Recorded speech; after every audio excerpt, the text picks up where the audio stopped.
ठीक आहे, चला रे स्क्रीनकडे या. ठीक आहे ना, स्क्रीन मध्ये काय दिसतंय तर तुम्ही मला सांगा.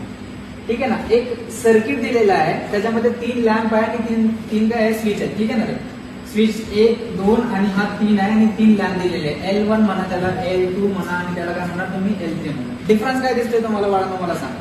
डिफरन्स एवढाच आहे की 2 लॅम्प लागलेले नाही आणि तिसरा लॅम्प काय झालेला आहे, लागलेला आहे. ठीक आहे ना, त्याच्यामध्ये काय दाखवलेलं आहे, तुमची फेज वायर आहे आणि ही तुमची न्यूट्रल वायर आहे. ठीक आहे ना, जसं वायरिंग डायग्राम मध्ये मी तुम्हाला दाखवलेलं आहे, स्विच फेज वायर ऑलवेज स्विचच्या खालच्या टर्मिनलला द्यायची आणि वरच्या टर्मिनल पासून उपकरणाला द्यायची. वरच्या टर्मिनल पासून काय करणार तुम्ही, उपकरणाला द्यायची. बरं, ह्याच्यामध्ये डिफरन्स काय आहे फक्त की फेज वायर जेव्हा गेली आहे स्विचच्या खालच्या टर्मिनलला, तिन्ही टर्मिनलला गेली. बरं, तिन्ही टर्मिनल वरनं मग काय झालेलं आहे, तिन्ही टर्मिनलच्या ह्याला गेलेली आहे स्विचच्या. ठीक आहे ना, स्विचचं वरचा टर्मिनल कशाला दिलेला आहे, आपण उपकरणाला दिलेलं आहे. ठीक आहे ना, उपकरण काय आपल्या इथे, उपकरण काय आपल्याकडे लॅम्प आहे. बरं, आता आपण काय केलेलं आहे, 2 लॅम्पचे जे स्विच आहेत ना ते काय ऑफ पोझिशन मध्ये ठेवलेले आहे आणि एका लॅम्पचं स्विच काय ठेवलेलं आहे आपण ऑन पोझिशन मध्ये.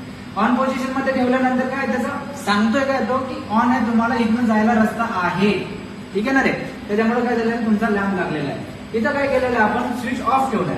स्विच ऑफ ठेवलाय म्हणजे इथनं जायला आपण त्याला रस्ता दिलेला आहे का, नाही दिलेला आहे. त्याच्यामुळे काय झालेलं आहे, लॅम्प नाही लागलेला. सेम केसचं उदाहरण लॅम्प नंबर 1 मध्ये पण